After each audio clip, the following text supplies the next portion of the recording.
Hi, ಎಲ್ರಿಗೂ ನಮಸ್ಕಾರ. ಇವತ್ತಿನ ತರಗತಿಯಲ್ಲಿ ಕರೆಂಟ್ ಅಫೇರ್ಸ್ನ ನೋಡೋಣ.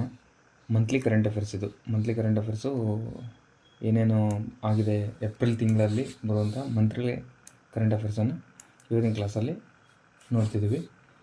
ಇದು 2025 ಏಪ್ರಿಲ್ ಕರೆಂಟ್ ಅಫೇರ್ಸ್. ಅಂದರೆ ಇವತ್ತು ಮೇ ಅಲ್ವಾ? ಮೇ ಫಸ್ಟು ಏಪ್ರಿಲ್ ತಿಂಗಳ ಕಂಪ್ಲೀಟ್ ಕರೆಂಟ್ ಅಫೇರ್ಸನ್ನು ಒಂದೇ ವಿಡಿಯೋದಲ್ಲೇ ಕವರ್ ಮಾಡೋ ಪ್ರಯತ್ನ ಮಾಡಿದ್ದೀನಿ. ಯಾಕಂದರೆ ಡೈಲಿ ಯಾಕೆ ಮಾಡಲ್ಲ ಅಂದರೆ ಕರೆಂಟ್ ಅಫೇರ್ಸ್ ಅನ್ನೋದು ಒಂದು ಸಾಗರ ಇದ್ದಂಗಿತ್ತು, ಓಕೆನಾ? ಹಾಗಾಗಿ ಇದನ್ನು ಎಲ್ಲಿ ಇಟ್ಟಿರ್ಬೇಕು ಅಲ್ಲೇ ಇಟ್ಟಿರ್ಬೇಕು. ಅದನ್ನು ಬರೀ ಇದನ್ನೇ ಕರೆಂಟ್ ಅಫೇರ್ಸ್ ಓದ್ಕೆ ಅಂತ ಹೋದರೆ ಡೈಲಿ ನೀವು 2 ಪೇಜು ನೋಟ್ಸ್ ಮಾಡ್ಕೊತ ಹೋದ್ರೂ ತಿಂಗಳಿಗೆ 60 ಪೇಜು ನೋಟ್ಸ್ ಆಗುತ್ತೆ. ಅಂದರೆ 60 ಪೇಜು ನೋಟ್ಸ್ ಆಗುತ್ತೆ. 60 × 12 ಅಂದರೆ ಎಷ್ಟಾಗುತ್ತೆ? KPSC ಅವನು ಏನು ಮಾಡ್ತಾನೆ, 2 ವರ್ಷ 3 ವರ್ಷದ ಅಂತಂದು 2022 ಪ್ರಕಾರ, 2023 ಪ್ರಕಾರ ಈ ಥರ ಕ್ವಶನ್ ಬಂದಾಗ ಕರೆಂಟ್ ಅಫೇರ್ಸು ನೀವು ಜಾಸ್ತಿ ಓದ್ಕೊಡ್ಬಾರ್ದು ಅಂತ ನಾನು ಹೇಳ್ತೀನಿ. ಬಟ್ ಬಿಡಬಾರ್ದು. ಕ್ವಶನ್ ಪೇಪರ್ ನೋಡಿಕೊಂಡು ಯಾವ ಏರಿಯಾದ ಮೇಲೆ ಜಾಸ್ತಿ ಫೋಕಸ್ ಮಾಡಿ ಕೇಳ್ತಿದ್ದಾನೆ ಆ ಏರಿಯಾದ ಮೇಲೆ ಓದ್ಕೋಬೇಕು. ಆ ಏರಿಯಾ ಹೆಂಗೆ ಗೊತ್ತಾಗುತ್ತೆ ಅಂದರೆ ಓಲ್ಡ್ ಕ್ವಶನ್ ಪೇಪರ್ ನೋಡಿದ್ರೆ ಗೊತ್ತಾಗ್ತದೆ. ಅದನ್ನೇ ನಾನು 100 ಡೇ ಟಾರ್ಗೆಟ್ಸ್ ಏನು ಮೆಂಟರ್ಶಿಪ್ ಮಾಡ್ತಿದ್ದೀನಲ್ವ, ಅದನ್ನು ಎಲ್ಲಿ ಕ್ವಶನ್ ಬರ್ತಿದ್ದಾವೆ, ಯಾವ ಏರಿಯಾದಲ್ಲಿ ಕ್ವಶನ್ ತೆಗಿತಿದ್ದಾನೆ ಅದನ್ನ ಹೇಳ್ತಿರೋದು. ಅದಕ್ಕೋಸ್ಕರನೇ ಅಲ್ಲಿ ಮಾಡ್ತಿರೋದು ಅದನ್ನ.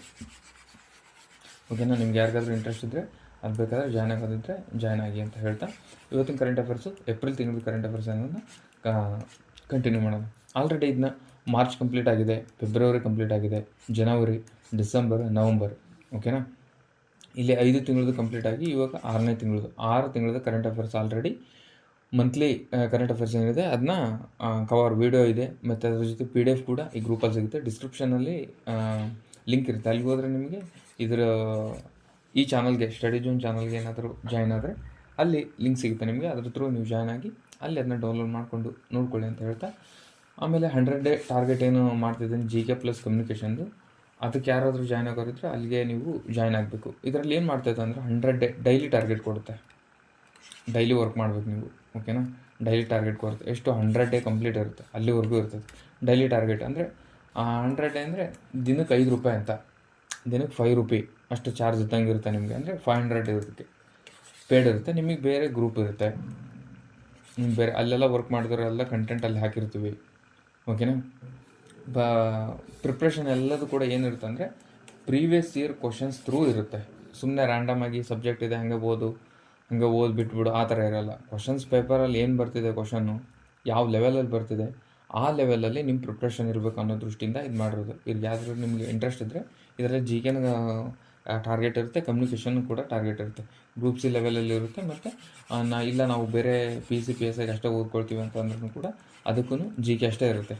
ಆ ಥರ ನಿಮಗೆ ಇಂಟ್ರೆಸ್ಟ್ ಇದ್ದರೆ ಡಿಸ್ಕ್ರಿಪ್ಷನಲ್ಲಿ ಲಿಂಕ್ ಇರುವಂಥ ಆ ಚಾನಲ್ಗೆ ಜಾಯ್ನ್ ಆಗಿ, ಇಲ್ಲಿದೆ ಅಲ್ವಾ ಚಾನಲ್ ಜಾಯ್ನ್ ಆಗಿ, ಇಲ್ಲಿ ಮೆಸೇಜ್ ಅಂತ ಬರ್ತೀವಿ ನೋಡಿರಿ, ಅಲ್ಲಿ ನೀವು ಯಾವುದೇ ಮೆಸೇಜ್ಗೂ ಕೂಡ ಟೆಕ್ಸ್ಟ್ ಮಾಡಿದರೆ ಅಥವಾ ಅಲ್ಲಿ ನಿಮ್ದು ಇಲ್ಲಿ ID ಪಿನ್ ಮಾಡಿರ್ತೀವಿ, ಅಲ್ಲಿ IDಗೆ ನೀವು ಮೆಸೇಜ್ ಮಾಡಿದರೆ ಅಲ್ಲಿ ನಿಮಗೆ ರಿಪ್ಲೈ ಮಾಡಿ ಹೆಂಗೆ ಜಾಯ್ನ್ ಆಗೋದಂತ ಜಾಯ್ನ್ ಮಾಡಿಸ್ಕೊಳ್ತಾರೆ, ಓಕೆನಾ? ಈಗ ಫಸ್ಟ್ನೇ ಕ್ವಶನ್ ಏನಿದೆ, ಭಾರತದ ಮೊದಲ ಜವಳಿ ಯಂತ್ರ ಪಾರ್ಕ್ ಯಾವ ನಗರದಲ್ಲಿ ಸ್ಥಾಪನೆಯಾಗಿದೆ ಅಂತ ಕೇಳ್ತೀನಿ. ಮೊದಲ ಅಂತ ಬಂತಂದರೆ ಇಂಪಾರ್ಟೆಂಟ್ ಅಂತ, ಇದು ಕರೆಂಟ್ ಅಫೇರ್ಸ್ ಓದೋ ರೀತಿ ಇದು, ಓಕೆನಾ? ಭಾರತದ ಮೊದಲ ಅಂತ ಬಂತಂದರೆ ಅದು ಇಂಪಾರ್ಟೆಂಟು, ಓಕೆನಾ? ಜವಳಿ ಯಂತ್ರ ಪಾರ್ಕ್ ಯಾವ ನಗರದಲ್ಲಿದೆ ಅಂತ ಕೇಳ್ತೇನೆ. ಇಂದೋರ್, ಮಧ್ಯಪ್ರದೇಶದ ಇಂದೋರೋ, ಅಥವಾ ಗುಜರಾತ್ನ ಸೂರತ್ತೋ, ಉತ್ತರ ಪ್ರದೇಶದ ಕಾನ್ಪುರನೋ, ರಾಜಸ್ಥಾನದ ಜೈಪುರನೋ ಅಂತ ಅಂದರೆ ಇದಕ್ಕೆ ರೈಟ್ ಆನ್ಸರ್ ಉತ್ತರ ಪ್ರದೇಶದ ಕಾನ್ಪುರದಲ್ಲಿ ಮಾಡ್ತಾರೆ. ಇದು ಉತ್ತರ ಪ್ರದೇಶದ MSME ಸಚಿವರು ಕಾನ್ಪುರದ ಬಳಿ ಬೋಗಂಗಾವ್ ಚಾಪರ್ಘಾಟ್ ಗ್ರಾಮದಲ್ಲಿ 875 ಎಕರೆ ಪ್ರದೇಶದಲ್ಲಿ ಭಾರತದ ಮೊದಲ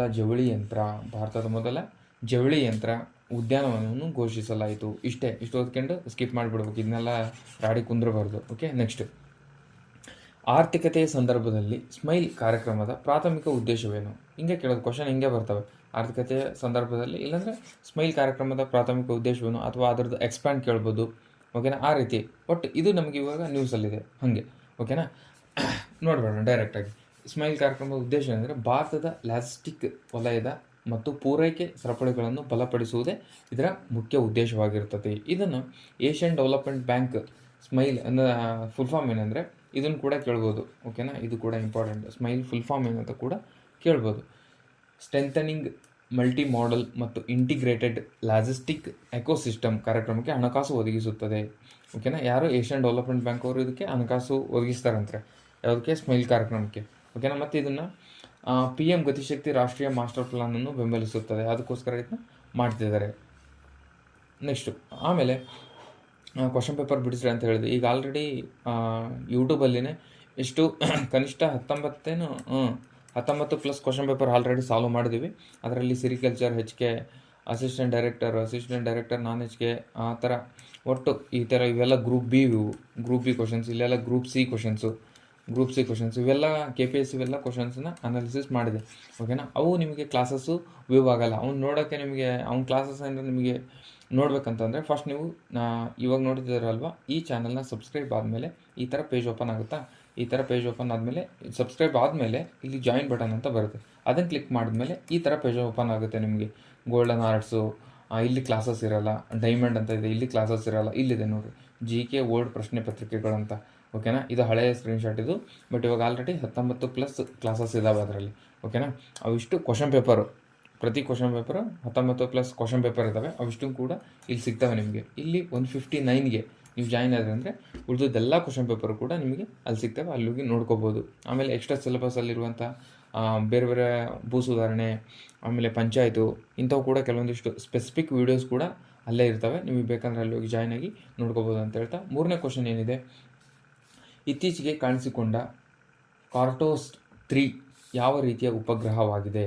ಕಾರ್ಟೋಸ್ಯಾಟ್ 3 ಎಂಬುದು ಯಾವ ರೀತಿಯ ಉಪಗ್ರಹವಾಗಿದೆ ಅಂದರೆ, ಇದೊಂದು ಭೂ ವೀಕ್ಷಣಾ ಉಪಗ್ರಹ, ಅಂದರೆ ಅರ್ತ್ ಅಬ್ಸರ್ವೇಷನ್ ಸ್ಯಾಟಲೈಟ್ ಆಗಿರ್ತದೆ. ಇದು ಯಾವುದು? ಕಾರ್ಟೋಸ್ಯಾಟ್ 3 ಅನ್ನೋದಿದೆ ಅನ್ನೋದಲ್ವಾ, ಇದು ಅರ್ತ್ ಅಬ್ಸರ್ವೇಷನ್ ಸ್ಯಾಟಲೈಟ್ ಆಗಿರುತ್ತದೆ. ಇಲ್ಲೇ ನೋಡಿರಿ. ಓಕೆನಾ, ಇದು ಇಸ್ರೋ ಲಾಂಚ್ ಮಾಡಿರ್ತದೆ ಇದನ್ನ, ಹಾಗಾಗಿ ಇಸ್ರೋದಲ್ಲಿರೋದ್ರಿಂದ ಇದು ಇಂಪಾರ್ಟೆಂಟು. ನೆಕ್ಸ್ಟ್, ಇದನ್ನು polar satellite launch vehicle PSLV C-47ನಲ್ಲಿ ಉಡಾಯಿಸಲಾಗಿದೆ. ಇದನ್ನ polar satellite launch vehicle PSLV C-47ನಲ್ಲಿ ಉಡಾವಣೆ ಮಾಡಲಾಗಿದೆ ಅಂತ ಇದನ್ನ. ಓಕೆನಾ, ನೆಕ್ಸ್ಟ್ ಕ್ವಶನ್, 4ನೇ ಕ್ವಶನ್ ಏನಿದೆ, ಇತ್ತೀಚೆಗೆ ಪತ್ತೆಯಾದ ಡ್ಯಾಮ್ ಸಲ್ಫಿ ಸ್ಪೀಸೀಸ್ ಪ್ರಭೇದವು ಯುಪೇಯ ವಯನಾಡೆನ್ಸಿಯಸ್ ಅನ್ನು ಯಾವ ರಾಜ್ಯದಲ್ಲಿ ಕಂಡುಹಿಡಿಯಲಾಗಿದೆ? ಇಂಥ ಕ್ವಶನ್ಸ್ ಏನು ಮಾಡ್ತಾರೆ ಅಂದರೆ, ಸ್ಪೀಸೀಸ್ ಬಗ್ಗೆ ಕ್ವಶನ್ಸ್ ಬರ್ತವೆ, ಸ್ಪೀಸೀಸ್ ಬಗ್ಗೆ, ಪ್ರಭೇದಗಳ ಬಗ್ಗೆ ಕ್ವಶನ್ಸ್ ಬರ್ತವೆ. ಇಲ್ಲಾಂದರೆ ಇವನೇನು ಮಾಡ್ತಾನೆ ಅಂದರೆ ಬೇಸಿಕಲ್ಲಿ ತೆಗೆದುಬಿಡ್ತಾನೆ ಕ್ವಶನ್ಸು. ಓಕೆನಾ, ಇದರಲ್ಲಿ ಇದು ಯಾವ ರಾಜ್ಯದಲ್ಲಿ ಪತ್ತೆಯಾಗಿದೆ, ಎಲ್ಲಿ ಕಂಡುಹಿಡಿದಾರೆ ಅಂತ ಕ್ವಶನ್ ಬಂದಿದೆ. ಈಗ ತಮಿಳ್ನಾಡು, ಮಹಾರಾಷ್ಟ್ರ, ಕೇರಳ, ಕರ್ನಾಟಕ ಅಂತಂದರೆ ಇದಕ್ಕೆ ರೈಟ್ ಆನ್ಸರು ಕೇರಳದಲ್ಲಿ ಕಂಡು ಬಂದಿದೆ. ಅಲ್ಲಿ ಯಾಕಂದರೆ ಫಾರೆಸ್ಟು ಜಾಸ್ತಿ ಇದೆ, ಆ ರೀತಿಯಿಂದ ತಮಿಳ್ನಾಡಲ್ಲಿ ಕಂಡು ಬಂದಿದೆ ಅದು. ಓಕೆನಾ, ಇದು ಎಕ್ಸ್ಟ್ರಾ ಇನ್ಫಾರ್ಮೇಷನ್ ಇದೇನು ಬೇಡ, ಇಲ್ಲಿ ಬೇಕಾದ್ರೆ ಇದು ನೋಡಿ. ಕೇರಳದ ವಯನಾಡ್ ಪ್ರದೇಶದಲ್ಲಿ ಹೊಸ ಜಾತಿಯ ಡ್ಯಾಮ್ ಸಲ್ಫೈ ಯುಪೇಯ ವಯನಾಡಿಯನ್ಸಿಸ್ ಅನ್ನು ಕಂಡುಹಿಡಿಯಲಾಯಿತು. ಇದನ್ನು ಕೇರಳದ 191ನೇ, ಇವೆಲ್ಲ ಏನು ಕೇಳಲ್ಲ. ಓಕೆನಾ, ಒಟ್ಟು ಕೇರಳದಲ್ಲಿ ಅಂತ ನೆನ್ಪಿಟ್ಕೊಳ್ರಿ. ಈ ಸ್ಪೀಸೀಸ್ ಹೆಸರು ನೆನ್ಪಿಟ್ಕೊಳ್ಳಿ, ಆಮೇಲೆ ಅದು ಕೇರಳದಲ್ಲಿ ಅಂತ ನೆನ್ಪಿಟ್ಕೊಳ್ಳಿ. ಅಷ್ಟು ನೆನ್ಪಿಟ್ಕೊಂಡ್ರೆ ಸಾಕಾಗುತ್ತೆ. ಓಕೆ, ನೆಕ್ಸ್ಟ್, ಇತ್ತೀಚೆಗೆ ಯಾವ ದೇಶದ ಪ್ರಧಾನಿಯವರು ಭಾರತದ ಪ್ರಧಾನಿ ನರೇಂದ್ರ ಮೋದಿಯವರಿಗೆ ಪಾಲಿ ಭಾಷೆಯಲ್ಲಿ ಟಿಪಿಟಿಕಾದ ಪ್ರತಿಯನ್ನು ಉಡುಗೊರೆಯಾಗಿ ನೀಡಿದರು? ಇಂಡೋನೇಷ್ಯಾ, ಜಪಾನ್, ಥೈಲ್ಯಾಂಡ್, ವಿಯೆಟ್ನಾಂ ಅಂತಂದರೆ ಥೈಲ್ಯಾಂಡಿನ ಪ್ರಧಾನಿಯವರು ನಮ್ಮ ಪ್ರಧಾನಿಯವರಿಗೆ, ಭಾರತ ದೇಶದ ಪ್ರಧಾನಿಯವರಿಗೆ ತ್ರಿಪೀಠಿಕದ ಪ್ರತಿಯನ್ನು ಉಡುಗೊರೆಯಾಗಿ ನೀಡಿದರು. ಅಂದರೆ 3 ಬುಟ್ಟಿಗಳು ಅಂತ ಪಾಲಿ ಭಾಷೆಯಲ್ಲಿ ಅದನ್ನು ಅವರು ಉಡುಗೊರೆಯಾಗಿ ನೀಡಿದ್ದಾರೆ, ಹಾಗಾಗಿ ಅದು ನ್ಯೂಸಲ್ಲಿದೆ. ಓಕೆನಾ, ತ್ರಿಪೀಠಕಗಳು ಗೌತಮ ಬುದ್ಧನ ಧರ್ಮೋಪದೇಶಗಳು ಮತ್ತು ಬೋಧನೆಗಳನ್ನು ಒಳಗೊಂಡಿರುತ್ತದೆ ತ್ರಿಪೀಠಕಗಳು. ಓಕೆನಾ, ಅದರ ದೃಷ್ಟಿಯಿಂದ ಅದು ಇಂಪಾರ್ಟೆಂಟ್ ನ್ಯೂಸು. ಓಕೆನಾ, ನೆಕ್ಸ್ಟ್, ಹಮಾರಿ ಪರಂಪರಾ ಹಮಾರಿ ವಿರಸತ್ ಉಪಕ್ರಮದ ಪ್ರಾಥಮಿಕ ಉದ್ದೇಶವೇನು? ಅಂದರೆ ಇದು ಹಮಾರಿ ಪರಂಪರಾ ಹಮಾರಿ ವಿರಸತ್ ಎಂಬ ಒಂದು ಉಪಕ್ರಮವನ್ನು ಸ್ಟಾರ್ಟ್ ಮಾಡಿದ್ರಲ್ವ, ಅದರ ಪ್ರಮುಖ ಉದ್ದೇಶ ಏನು ಅಂತ ಕ್ವಶನ್ ಬಂದಿದೆ. ಓಕೆನಾ, ಬುಡಕಟ್ಟು ಪ್ರದೇಶಗಳ ಆಧುನಿಕ ತಂತ್ರಜ್ಞಾನ ಉತ್ತೇಜಿಸುವುದೋ, ಅಥವಾ ಬುಡಕಟ್ಟು ಸಾಂಸ್ಕೃತಿಕ ಪರಂಪರೆ ಮತ್ತು ಸ್ವ ಆಡಳಿತ ಸಂಪ್ರದಾಯಗಳನ್ನು ಸಂರಕ್ಷಿಸುವುದು, ನಗರ ವಲಸೆಗಳನ್ನು ಪ್ರೋತ್ಸಾಹಿಸುವುದು ಅಂತ ಅಂದರೆ ಇದಕ್ಕೆ ರೈಟ್ ಆನ್ಸರ್ ಏನಂದರೆ ಬುಡಕಟ್ಟು ಸಾಂಸ್ಕೃತಿಕ ಪರಂಪರೆ ಮತ್ತು ಸ್ವ ಆಡಳಿತ ಸಂಪ್ರದಾಯಗಳನ್ನು ಸಂರಕ್ಷಿಸುವುದು. ಇಲ್ಲಿ ಬುಡಕಟ್ಟು ಅಂತ ಬಂದೈತಿ, ಹಂಗಿರೋದ್ರಿಂದ ಇದು ಇಂಪಾರ್ಟೆಂಟು. ಓಕೆನಾ, ಆಮೇಲೆ ಸಾಂಸ್ಕೃತಿಕ ಪರಂಪರೆ ಅಂತ ಬಂದೈತಿ, ಹಾಗಾಗಿ ಇಂಪಾರ್ಟೆಂಟು. ಆಮೇಲೆ ಜಾರ್ಖಂಡ್ ಸರ್ಕಾರ ಪಂಚಾಯತ್ ರಾಜ್ ಸಚಿವಾಲಯ ಪಂಚಾಯತ್ ಅಂತ ಬಂದೈತಿ, ಹಾಗಾಗಿ ಕೂಡ ಇದು ಇಂಪಾರ್ಟೆಂಟು, ಭಾಳ ಇಂಪಾರ್ಟೆಂಟ್ ಅಂತ ನಾನು ಹೇಳ್ತೀನಿ. ಯಾಕಂದರೆ ಇವೆಲ್ಲವೂ ಕ್ವಶನ್ಸ್ ಕೇಳೋ ಏರಿಯಾ ಇದು. ಬುಡಕಟ್ಟಲ್ಲಿ ಕೇಳ್ತಾನೆ, ಸಾಂಸ್ಕೃತಿಕ ಪರಂಪರೆ ಅಂತ ಬಂದರೆ ಅಲ್ಲಿ ಕೇಳ್ತಾನೆ, ಸ್ವಯಂ ಆಡಳಿತ ಬಂದರೆ ಇಲ್ಲಿ ಕೇಳ್ತಾನೆ, ಆಮೇಲೆ ಪಂಚಾಯತ್ ರಾಜ್ ಸಚಿವಾಲಯ ಅಂತ ಬಂದರೆ ಆ ಥ್ರೂ ಆದರೆ ಕೇಳ್ಬೋದು ಅವನು. ಹೀಗಿರೋದ್ರಿಂದ ಇದು ಇಂಪಾರ್ಟೆಂಟ್. ಓಕೆನಾ. ನೆಕ್ಸ್ಟ್, ಮಾಧ್ಯಮ ಕಾರ್ಯತಂತ್ರದಲ್ಲಿನ ಶ್ರೇಷ್ಠತೆಗಾಗಿ ಉತ್ತರ ಪ್ರದೇಶದ ಅನ್ಮೋಲ್ ರತನ್ ಪ್ರಶಸ್ತಿಯನ್ನು ಯಾರಿಗೆ ನೀಡಲಾಗಿದೆ? ಇದು ಅಷ್ಟೊಂದು ಇಂಪಾರ್ಟೆಂಟ್ ಅಲ್ಲ, ಹಾಗೆ ಜಸ್ಟ್ ಒಂದ್ಸಲ ನೋಡ್ಕೊಳ್ರಿ. ನಿಖಿಲ್ ಸಿಂಗಲ್ ಅಂತ ಇದ್ದಾರಲ್ವ, ಅವ್ರಿಗೆ ನೀಡುತ್ತೆ. ನಿಖಿಲ್ ಸಿಂಗಲ್ ಅಷ್ಟೊಂದು ಇಂಪಾರ್ಟೆಂಟ್ ಅಲ್ಲಿದು. ಓಕೆನಾ. ನಮ್ಮ ಕರ್ನಾಟಕದವರಾದರೆ ಇಂಪಾರ್ಟೆಂಟ್, ನಮ್ಮ ಕರ್ನಾಟಕ ಎಕ್ಸಾಮ್ಗೆ ಕರ್ನಾಟಕದವರಾದರೆ ಇಂಪಾರ್ಟೆಂಟ್. ಆಮೇಲೆ ಭಾರತದಲ್ಲಿ ಒಬ್ಬರೇ ಆದರೆ ಬೇರೆ ದೇಶಕ್ಕೆ ರೆಪ್ರೆಸೆಂಟ್ ಆ ಥರ ಬಂದರೆ ಹಂಗೆ ಇಂಪಾರ್ಟೆಂಟ್ ಆಗಿರ್ತದೆ. ಇದು ಜಸ್ಟ್ ಯು ಪಿಲಿ ಅಂತ ಬಂದಿರೋದ್ರಿಂದ ಅಷ್ಟೊಂದೇನು ಇಂಪಾರ್ಟೆಂಟ್ ಅಲ್ಲ, ಜಸ್ಟ್ ಒಂದ್ಸರಿ ನೆನ್ಪಿಟ್ಕೊಳ್ಳಿ. ನೆಕ್ಸ್ಟು, ಅಪರೂಪದ ಪೆಲ್ ಚಿನ್ಡ್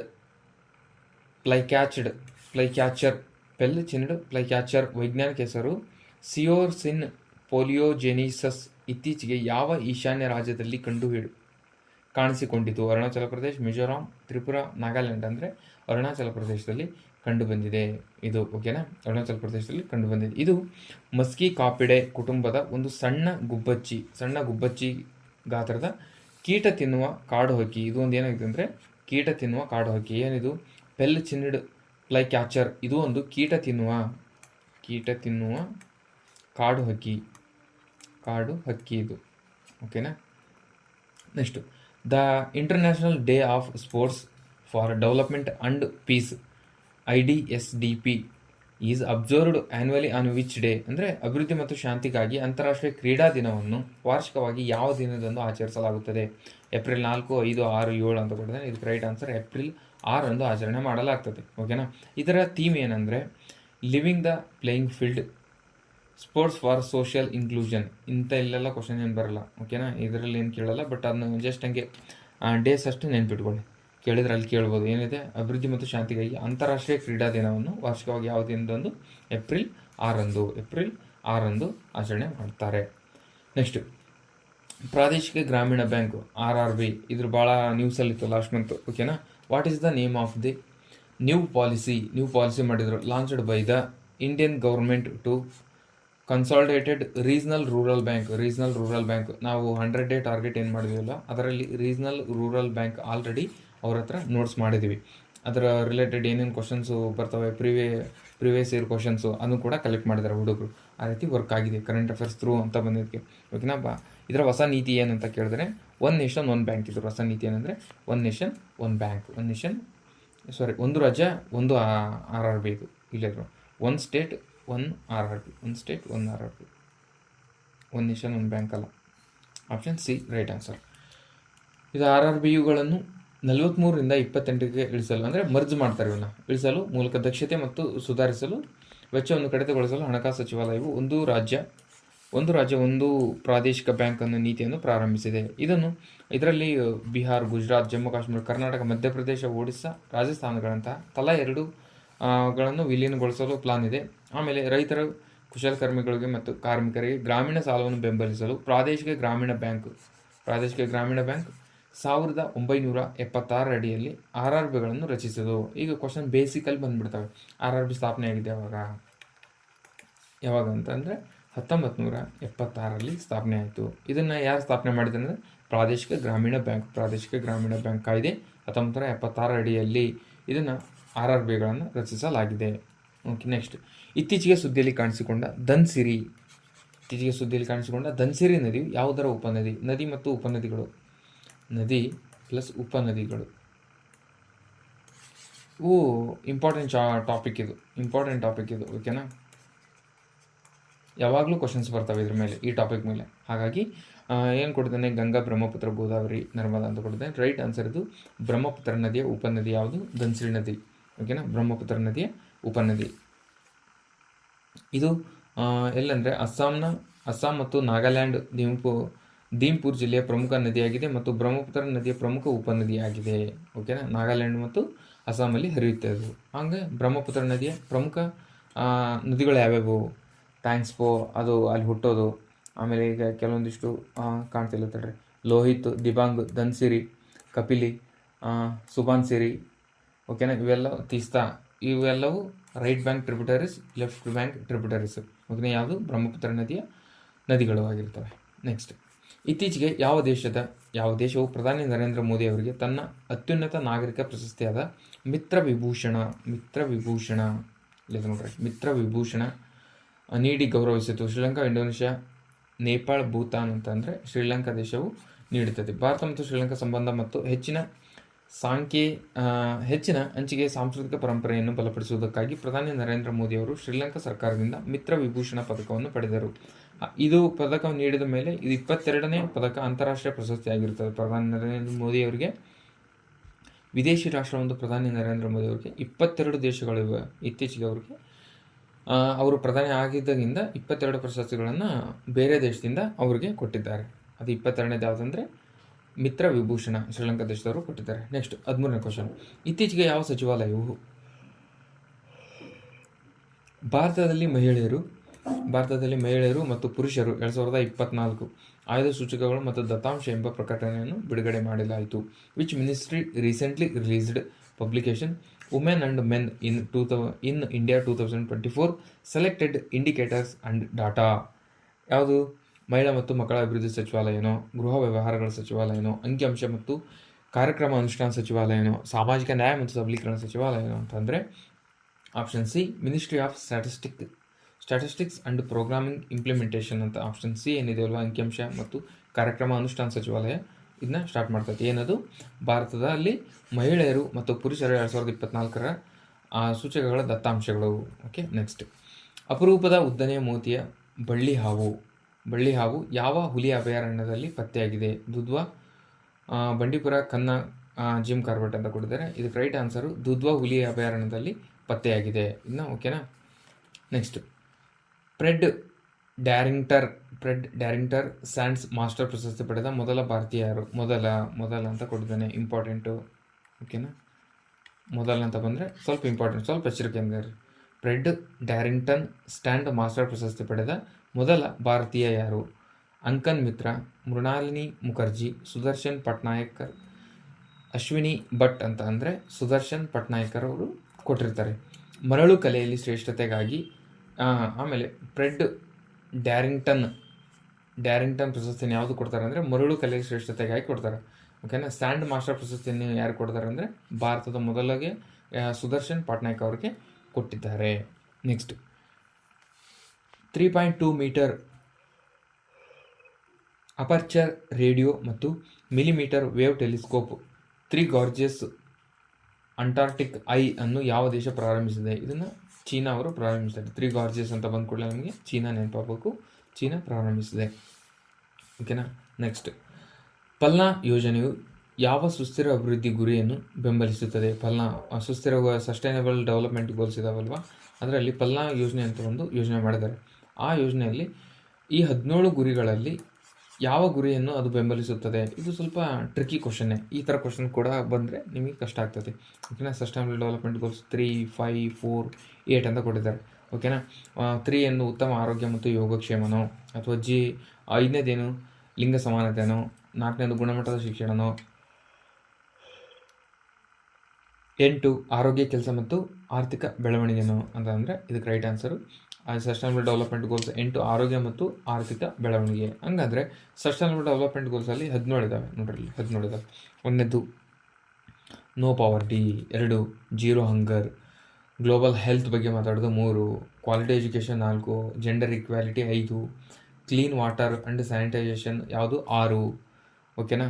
ಕ್ಲೀನ್ ಎನರ್ಜಿ 7, ಆಮೇಲೆ decent work economic growth 8, industry ಬಗ್ಗೆ ಮಾತಾಡೋದು 9, ಆಮೇಲೆ reduce inequality 10, 11 sustainable cities 11, 12 responsibilities ಬಗ್ಗೆ ಮಾತಾಡುತ್ತೆ, 13 climate action, 14 life below water, 15 life on land, 16 peace, justice and strong institution, 17 partnership for goals. ಇವು 17 ಸಸ್ಟೈನಬಲ್ ಡೆವಲಪ್ಮೆಂಟ್ ಗೋಲ್ಸ್. ಇದನ್ನ 2015ರಲ್ಲಿ ಪ್ರಾರಂಭ ಮಾಡಿದರು. ಇದನ್ನ 2030 ಸಾಧಿಸಬೇಕಂತ ಪ್ಲಾನ್ ಮಾಡ್ಕೊಂಡಿದ್ದಾರೆ. ಹಾಗಿರೋದ್ರಿಂದ ಇದ್ರ ಮೇಲೆ ಯಾವಾಗಲೂ ಕ್ವಶನ್ ಬರುತ್ತೆ. ಇದು ಇಂಪಾರ್ಟೆಂಟ್ ಟಾಪಿಕ್ಕು. ನೆಕ್ಸ್ಟ್ 19ನೇ ಕ್ವಶನ್, ಇತ್ತೀಚೆಗೆ ಸುದ್ದಿಯಲ್ಲಿ ಕಾಣಿಸಿಕೊಂಡ ಸರಾಯು ನದಿ, ಆವಾಗಲೇ ಹೇಳ್ತಿದ್ದೀನಿ, ನದಿ ಪ್ಲಸ್ ಉಪನದಿ ಇಂಪಾರ್ಟೆಂಟ್ ಟಾಪಿಕ್ ಇದು. ಓಕೆನಾ, ನದಿ ಪ್ಲಸ್ ಉಪನದಿ ಇಂಪಾರ್ಟೆಂಟ್ ಟಾಪಿಕ್. ಸರಾಯಿ ನದಿಯು ಯಾವ ರಾಜ್ಯಗಳ ಮೂಲಕ ಹಾದು ಹೋಗುತ್ತದೆ? ಓಕೆನಾ, ಉತ್ತರ ಪ್ರದೇಶ, ಉತ್ತರಾಖಂಡ, ಬಿಹಾರ್, ಜಾರ್ಖಂಡ್,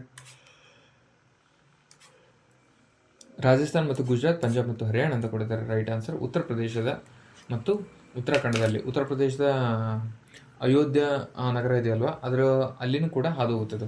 ಇಲ್ಲಿ ಡಾರ್ಕ್ ಮಾಡಿದ್ದಾರೆ ನೋಡಿ. ಭಗವಾನ್ ರಾಮನ ಜನ್ಮಸ್ಥಳ ಎಂದು ನಂಬಲಾದ ಪವಿತ್ರ ನಗರವಾದ ಅಯೋಧ್ಯೆಯು ಸರಾಯು ನದಿಯ ದಡದಲ್ಲಿ ಹಾದು ಹೋಗುತ್ತದೆ. ಓಕೆನಾ, ಇದು ಯಾಕೆ ನ್ಯೂಸಲ್ಲಿ ಬಂತಂದರೆ ರಾಮನವಮಿಯ ಸಮಯದಲ್ಲಿ ಅಯೋಧ್ಯೆ ರಾಮ ದೇವಾಲಯಕ್ಕೆ ಭೇಟಿ ನೀಡುವ ಸಮಯದಲ್ಲಿ ಹೆಚ್ಚಿನ ಭಕ್ತರು ಸರಾಯು ನದಿಯಲ್ಲಿ ಪವಿತ್ರ ಸ್ನಾನ ಮಾಡಿದ್ದಾರೆ. ಹಾಗಾಗಿ ಇದು ನ್ಯೂಸಲ್ಲಿ ಬಂದಿದೆ. ಓಕೆನಾ, ಅಥವಾ ಇದನ್ನು ಸರ್ಜು ನದಿ ಎಂದು ಕೂಡ ಕರೀತಾರೆ. ಅಂದರೆ ಸರಾಯು ನದಿಯು ಉತ್ತರಾಖಂಡ ಮತ್ತು ಉತ್ತರ ಪ್ರದೇಶದ ಮೂಲಕ ಹರಿಯುತ್ತದೆ. Next 20ನೇ question. 2025ರ ಜಾಗತಿಕ ತಂತ್ರಜ್ಞಾನ ಶೃಂಗಸಭೆ, ಗ್ಲೋಬಲ್ ಟೆಕ್ನಾಲಜಿ ಶೃಂಗಸಭೆ ಅಂತ ಏನಿದೆ ಅಲ್ವಾ, ಇದು ಎಲ್ಲಿ ನಡೀತು ಅಂತ ಕೇಳಿದ್ದಾರೆ. ದೆಹಲಿ, ಬೆಂಗಳೂರು, ಚೆನ್ನೈ, ಹೈದರಾಬಾದ್, ನವದೆಹಲಿಯಲ್ಲಿ ನಡೆದಿದೆ. 9ನೇ ಜಾಗತಿಕ ತಂತ್ರಜ್ಞಾನ ಶೃಂಗಸಭೆ ನವದೆಹಲಿಯಲ್ಲಿ ವಿದೇಶಾಂಗ ಸಚಿವರು ಜೈಶಂಕರ್ ಅವರು ಏಪ್ರಿಲ್ 10, 2025 ಉದ್ಘಾಟಿಸಿದರು. ಓಕೆ, ನೆಕ್ಸ್ಟ್ ಸುದ್ದಿಯಲ್ಲಿ ಕಂಡುಬರುತ್ತಿದ್ದ ಟ್ಯಾಂಜಿಂಗ್ ಬೆಟ್ಟವು ಯಾವ ರಾಜ್ಯದಲ್ಲಿದೆ? ಸುದ್ದಿಯಲ್ಲಿ ಕಂಡುಬರುತ್ತಿದ್ದ ಟ್ಯಾಂಜಿಂಗ್ ಬೆಟ್ಟವು ಯಾವ ರಾಜ್ಯದಲ್ಲಿ ಕಂಡುಬರುತ್ತದೆ? ಅಸ್ಸಾಂ, ಸಿಕ್ಕಿಂ, ಮಿಜೋರಾಂ, ಮಣಿಪುರ. ಮಣಿಪುರದಲ್ಲಿ ಕಂಡುಬರ್ತೈತೆ ಇದು. ಯಾವುದು? ಟ್ಯಾಂಜಿಂಗ್ ಬೆಟ್ಟವು ಎಲ್ಲಿ ಕಂಡುಬರ್ತೈತೆ ಅಂದರೆ ಮಣಿಪುರ. ಈಶಾನ್ಯ ರಾಜ್ಯಗಳು ಅಂತ ಬರುತ್ತಲ್ವ, ಈಶಾನ್ಯ ರಾಜ್ಯಗಳು ಎಕ್ಸಾಮ್ಗೆ ಇಂಪಾರ್ಟೆಂಟು. ಯಾವುದು? ಈಶಾನ್ಯ ರಾಜ್ಯಗಳು ಅಂತ ಏನು ಬರ್ತಾವಲ್ವ, 7 ಸ್ಟೇಟ್ಗಳು, 7+1, ಇಷ್ಟು ರಾಜ್ಯಗಳು, ಈಶಾನ್ಯ ರಾಜ್ಯಗಳು ಪರೀಕ್ಷೆಗೆ ಇಂಪಾರ್ಟೆಂಟ್ ಆಗಿರ್ತದೆ. ಅಲ್ಲಿ ಏನೇನು ನ್ಯಾಷನಲ್ ಪಾರ್ಕ್ಸ್ ಆಗಿರ್ಬೋದು, ನದಿ ಆಗಿರ್ಬೋದು, ಗುಡ್ಡ ಆಗಿರ್ಬೋದು, ಬೆಟ್ಟ ಆಗಿರ್ಬೋದು, ಬುಡಕಟ್ಟು ಜನಾಂಗ ಇವೆಲ್ಲದರ ಮೇಲೇನು ಕೂಡ ಕೇಳ್ತಾನೆ. ಅಥವಾ ಹಿಂಗೆ ಬಂದಿದಲ್ವ, ಅದು ಬಾರ್ಡ್ರ್ ಮೇಲಾದರೆ ಕೇಳ್ತಾನೆ ಕ್ವಶನ್ನು. ಓಕೆನಾ, ಆಮೇಲೆ ಇಲ್ಲಿ ಒಂದು ರಾಜ್ಯ ಕೊಟ್ಟು ಎಷ್ಟು ರಾಜ್ಯಗಳನ್ನು ಅದು ಬಾರ್ಡರ್ ತೊಗೊಂಡಿದೆ ಅಂತ ಆ ರೀತಿ ಕೂಡ ಕ್ವಶನ್ಸು ಬರ್ತವೆ. ಇಲ್ಲಿ ನೋಡಿ, ನಾರ್ತ್ ಈಸ್ಟರ್ನ್ ಸ್ಟೇಟ್. ಓಕೆನಾ, ಯಾವುದಾದ್ರು ಅರುಣಾಚಲ್ ಪ್ರದೇಶ, ಅಸ್ಸಾಮು, ಮೇಘಾಲಯ, ತ್ರಿಪುರ, ಮಿಜೋರಾಂ, ಮಣಿಪುರ, ನಾಗಾಲ್ಯಾಂಡ್. ಓಕೆನಾ, ಏನು ಮಾಡ್ತಾನೆ ಅಂದರೆ ಅಸ್ಸಾಮು ಎಷ್ಟು ರಾಜ್ಯಗಳೊಂದಿಗೆ ಗಡಿ ಹಂಚ್ಕೊಂಡಿದೆ? ಅಸ್ಸಾಮು 1, ಅರುಣಾಚಲ್ ಪ್ರದೇಶ 1, 2, 3, 4, 5, 6, 7 ರಾಜ್ಯಗಳೊಂದಿಗೆ ಗಡಿ ಹಂಚ್ಕೊಂಡಿದೆ. ಹಿಂಗೆ ಕೇಳ್ತಾನೆ. ಇಲ್ಲಾಂದರೆ ಅರುಣಾಚಲ ಪ್ರದೇಶ ಎಷ್ಟು ರಾಜ್ಯಗಳೊಂದಿಗೆ ಗಡಿ ಹಂಚ್ಕೊಂಡಿದೆ? ಯಾವುದು? ಎಷ್ಟು? 1, 2 ಈ ಥರ. ಆಮೇಲೆ ಬೇರೆ ದೇಶ, ಈಗ ಪಕ್ಕದಲ್ಲಿ ಈ ದೇಶ ಎಷ್ಟು ರಾಜ್ಯಗಳೊಂದಿಗೆ ಗಡಿ ಹಂಚ್ಕೊಂಡಿದೆ, ಎಷ್ಟು ರಾಜ್ಯಗಳು ಬೇರೆ ದೇಶಗಳೊಂದಿಗೆ ಗಡಿ ಹಂಚ್ಕೊಂಡಿದ್ದಾವೆ, ಹಿಂಗೆ ಕೇಳ್ತಾನೆ. ಓಕೆ, ಅದಕ್ಕೆ ಈಶಾನ್ಯ ರಾಜ್ಯಗಳು ಭಾಳ ಇಂಪಾರ್ಟೆಂಟ್. Next 22ನೇ question. ಒಡಿಶಾದಲ್ಲಿ ಯಾವ 2 ಆರೋಗ್ಯ ಯೋಜನೆಗಳನ್ನು ವಿಲೀನಗೊಳಿಸಿ ಏಕೀಕೃತ ಆರೋಗ್ಯ ವಿಮಾ ಯೋಜನೆಯನ್ನು ರಚಿಸಲಾಗಿದೆ? ಏಕೀಕೃತ ಆರೋಗ್ಯ ವಿಮಾ ಯೋಜನೆ, ಇದು ರಿಪೀಟ್ ಕ್ವಶನ್. ಓಕೆನಾ, ಮಾರ್ಚಲ್ಲಿ ಕೂಡ ಇದು ನ್ಯೂಸಲ್ಲಿ ಬಂದಿತ್ತು. ಆಯುಷ್ಮಾನ್ ಭಾರತ್ ಮತ್ತು ಗೋಪಬಂಧು ಜನ ಆರೋಗ್ಯ ಯೋಜನೆ ಎರಡು ಮಿಕ್ಸ್ ಮಾಡಿಕೊಂಡು ಮಾಡ್ತಿದ್ದಾರೆ. ನೆಕ್ಸ್ಟ್, ಭಾರತದಲ್ಲಿ ಕೈಗಾರಿಕಾ ಉತ್ಪಾದನಾ ಸೂಚ್ಯಂಕವನ್ನು ಯಾವ ಸಂಸ್ಥೆ ಪ್ರಕಟಿಸುತ್ತದೆ? ದ ಇಂಡೆಕ್ಸ್ ಆಫ್ ಇಂಡಸ್ಟ್ರಿಯಲ್ ಪ್ರೊಡಕ್ಷನನ್ನು ಯಾವ ಸಂಸ್ಥೆ ಬಿಡುಗಡೆ ಮಾಡ್ತದೆ? ಕೇಂದ್ರೀಯ ಅಂಕಿಅಂಶ ಕಚೇರಿನೋ, ನೀತಿ ಆಯೋಗನೋ, ಭಾರತೀಯ ಭದ್ರತಾ ಪತ್ರಗಳ ಮತ್ತು ವಿನಿಮಯ ಮಂಡಳಿನೋ, ಸೆಬಿನೋ, ಅಥವಾ ವಾಣಿಜ್ಯ ಮತ್ತು ಕೈಗಾರಿಕಾ ಸಚಿವಾಲಯನೋ ಅಂತಂದರೆ ಸೆಂಟ್ರಲ್ ಸ್ಟ್ಯಾಟಿಸ್ಟಿಕಲ್ ಆಫೀಸ್, CSO ಅಂತ ಏನಿದೆ ಅಲ್ವಾ, ಇವರು ಬಿಡುಗಡೆ ಮಾಡ್ತಾರೆ. ಏನನ್ನು? ದ ಇಂಡೆಕ್ಸ್ ಆಫ್ ಇಂಡಸ್ಟ್ರಿಯಲ್ ಪ್ರೊಡಕ್ಷನನ್ನು ಬಿಡುಗಡೆ ಮಾಡೋರು ಯಾರು ಅಂದರೆ ಈ ಸೆಂಟ್ರಲ್ ಸ್ಟ್ಯಾಟಿಸ್ಟಿಕಲ್ ಆಫೀಸ್ ಅವರು ಬಿಡುಗಡೆ ಮಾಡ್ತಾರೆ. ನೆಕ್ಸ್ಟ್ 24ನೇ ಕ್ವಶನ್ ಏನಿದೆ? ವರ್ಲ್ಡ್ ಚಾಗಸ್ ವಿಶ್ವ Chagas disease day is observed annually ಅನ್ವಿಚರ್. ಅಂದರೆ ಚಾಗಸ್ ದಿನವನ್ನು ಪ್ರತಿ ವರ್ಷ ಯಾವ ದಿನವನ್ನು ಆಚರಣೆ ಮಾಡ್ತೀವಿ? ಏಪ್ರಿಲ್ 13, 14, 15, 16 ಅಂತ ಕೊಡ್ತಾರೆ. ರೈಟ್ ಆನ್ಸರ್ ಏಪ್ರಿಲ್ 14ರಂದು ಮಾಡ್ತಾರೆ. ಚಾಗಸ್ ಕಾಯಿಲೆಯನ್ನು ಏಪ್ರಿಲ್ 14ರಂದು ಮಾಡ್ತಾರೆ. ಏಪ್ರಿಲ್ 14ರಂದು. ಆಮೇಲೆ ಅಂಬೇಡ್ಕರ್ ದಿನ ಒಂದು ಹೇಳ್ತಾರೆ ನೋಡಿ, ಅಂಬೇಡ್ಕರ್ ದಿನವೂ ಕೂಡ ಏಪ್ರಿಲ್ 14. ನೆಕ್ಸ್ಟ್, ಭಾರತದಲ್ಲಿ ಸಂಪೂರ್ಣ ಡಿಜಿಟಲ್ ಸಾಕ್ಷರತೆಯನ್ನು ಸಾಧಿಸಿದ ಮೊದಲ ರಾಜ್ಯ? ಇನ್ನು ಡೌಟ್ ಆಗಬೇಡ, ಕೇರಳ ಇದು. ಓಕೆನಾ, ಕೇರಳವು ಡಿಜಿಟಲ್ ರಾಜ್ಯ ಅಂತಂದು ಸಂಪೂರ್ಣ ಡಿಜಿಟಲ್ ಸಾಧಿಸುವುದು, ಇದು ಇಂಪಾರ್ಟೆಂಟು. ಕೇರಳ ಬಗ್ಗೆ ಯಾವಾಗಲೂ ಕ್ವಶನ್ ಬರುತ್ತೆ. ಓಕೆನಾ. ಸಂಪೂರ್ಣ ಡಿಜಿಟಲ್ ಸಾಕ್ಷರತೆಯನ್ನು ಭಾರತದ ಮೊದಲ ಅಂತ ಹೇಳ್ತೀನಿ. ಮೊದಲ ಅಂತಂದರೆ ಮತ್ತಷ್ಟು ಇಂಪಾರ್ಟೆಂಟ್ ಅದು, ಓಕೆನಾ. ಹಾಗಾಗಿ ನೆಕ್ಸ್ಟ್, ಸುದ್ದಿಯಲ್ಲಿ ಕಂಡು ಬರ್ತಿದ್ದ ಕ್ಯಾಟ್ರಿನ್ ಪ್ರಯೋಗವು ಯಾವ ದೇಶದಲ್ಲಿದೆ? ಕ್ಯಾಟ್ರಿನ್ ಪ್ರಯೋಗವು ಯಾವ ದೇಶದಲ್ಲಿದೆ? ಜರ್ಮನ್, ಫ್ರಾನ್ಸ್, ಐರ್ಲ್ಯಾಂಡ್, ಚೀನಾ ಅಂತಂದರೆ ಜರ್ಮನಿಯಲ್ಲಿ ಕಂಡುಬರ್ತದೆ. ಯಾವುದು? ಕ್ಯಾಟ್ರಿನ್ ಪ್ರಯೋಗದ ಏಪ್ರಿಲ್ 2025 ಹೊತ್ತಿಗೆ ಕಣ ಭೌತಶಾಸ್ತ್ರದಲ್ಲಿ ಪ್ರಮುಖ ಪ್ರಗತಿಯನ್ನು ಸಾಧಿಸಿದೆ. ನ್ಯೂಟ್ರಿನ್ಗಳು ಸೂರ್ಯ ಮತ್ತು ನಕ್ಷತ್ರಗಳಲ್ಲಿ ವಿಕಿರಣಶೀಲ, ಕೊಳೆಯುವ ಮತ್ತು ಪರಿಣಾಮಾಣು ಪ್ರಕ್ರಿಯೆಗಳಲ್ಲಿ ರೂಪುಗೊಂಡ ತಟಸ್ಥ ಉಪಕರಣಗಳು ಕಣಗಳಾಗಿವೆ. ಅದಕ್ಕೋಸ್ಕರ ಅದು ನ್ಯೂಸಲ್ಲಿ ಬಂದಿದೆ. ನೆಕ್ಸ್ಟ್ ಮತ್ತೆ ಬಂತು, ಈಶಾನ್ಯ ಭಾರತದ ಮೊದಲ ಆಂಕೋ ರೋಬೋಟಿಕ್ ಸರ್ಜರಿ ಸೌಲಭ್ಯವನ್ನು ಯಾವ ರಾಜ್ಯ ಉದ್ಘಾಟಿಸಿದೆ? ಯಾವುದು? ಈಶಾನ್ಯ ರಾಜ್ಯಗಳಲ್ಲಿ ಆಂಕೋ ರೋಬೋಟಿಕ್ ಸರ್ಜರಿ ಸೌಲಭ್ಯವನ್ನು ಯಾವ ರಾಜ್ಯ ಉದ್ಘಾಟಿಸಿದೆ? ಅರುಣಾಚಲ ಪ್ರದೇಶ, ಅಸ್ಸಾಂ, ತ್ರಿಪುರಾ, ಮಿಜೋರಾಂ ಅಂತಂದರೆ ರೈಟ್ ಆನ್ಸರ್ ಅಸ್ಸಾಮಲ್ಲಿ ಮಾಡಿದೆ, ಓಕೆನಾ. ಅಸ್ಸಾಂನಲ್ಲಿ ಮಾಡಿದ್ದಾರೆ ಇದನ್ನ. ಯಾವುದು? ಕ್ಯಾನ್ಸರ್ ಸಂಸ್ಥೆ ಅಂಡರಲ್ಲೂ ಮಾಡಿರ್ತಾರೆ ಇದನ್ನ. ಏನಿದು? ಆಂಕೋ ರೋಬೋಟಿಕ್ ಸರ್ಜರಿ ಎಲ್ಲಿ? ಅಸ್ಸಾಮಲ್ಲಿ ಮಾಡಿದ್ದಾರೆ. ನೆಕ್ಸ್ಟ್, 2025 ಹೊತ್ತಿಗೆ ಕೇರಳದ ಯಾವ ಕ್ಷೇತ್ರವನ್ನು ರಾಜ್ಯದ ಮೊದಲ ಬಡತನ ಮುಕ್ತ ಇಂಪಾರ್ಟೆಂಟು ಓಕೆನಾ, ಬಡತನ ಮುಕ್ತ ಕ್ಷೇತ್ರವೆಂದು ಘೋಷಿಸಲಾಗಿದೆ? ಕಾಸರಗೋಡು, ಕಾಂಗೋಡ್, ಧರ್ಮಾದಮ್, ಮಲಪ್ಪುರಂ ಅಂತ ಕೊಟ್ಟಿದ್ದಾರೆ. ಇದಕ್ಕೆ ಧರ್ಮಾದಂ, ಇದಕ್ಕೆ ರೈಟ್ ಆನ್ಸರ್. ಕೇರಳದ ಮುಖ್ಯಮಂತ್ರಿ ಪಿಣರಾಯಿ ವಿಜಯನ್ ಪ್ರತಿನಿಧಿಯಾಗಿಸುವ ಕಣ್ಣೂರಿನ ಧರ್ಮಡಂ ಕ್ಷೇತ್ರವು ಏಪ್ರಿಲ್ 2025 ಹೊತ್ತಿಗೆ ರಾಜ್ಯದ ಮೊದಲ ತೀವ್ರ ಬಡತನ ಮುಕ್ತ ಕ್ಷೇತ್ರವಾಗಿದೆ, ಧರ್ಮದಂ, ಓಕೆನಾ. ನೆಕ್ಸ್ಟ್, ಇತ್ತೀಚೆಗೆ ಸುದ್ದಿಯಲ್ಲಿ ಕಂಡುಬಂದ ಸಿಗ್ನೆಟ್ ರಿಂಗ್ ಸೆಲ್ ಕಾರ್ಸಿನೋನಮ್ ಯಾವ ರೀತಿಯ ಕಾಯಿಲೆ ಇದು ಅಂತಂದರೆ ಕೊಲೆರೆಕ್ಟರ್ ಕ್ಯಾನ್ಸರ್ನ ಅಪರೂಪ ಮತ್ತು ಆಕ್ರಮಣಶೀಲ ಉಪವಿಭಾಗದ ಕಾಯಿಲೆಯಾಗಿರ್ತದೆ ಇದು, ಓಕೆನಾ, ಉಪವಿಭಾಗದ ಕಾಯಿಲೆ. ನೆಕ್ಸ್ಟ್, ಇತ್ತೀಚೆಗೆ ಸುದ್ದಿಯಲ್ಲಿ ಕಂಡುಬರುವ ಕ್ರೂಟ್ಜೆಲ್ ಫೆಲ್ಡ್ ಜಾಕೋಬ್ ಕಾಯಿಲೆ ಪ್ರಾಥಮಿಕವಾಗಿ ದೇಹದ ಯಾವ ಭಾಗದ ಮೇಲೆ ಪರಿಣಾಮ ಬೀರುತ್ತದೆ? ಯಾವುದು?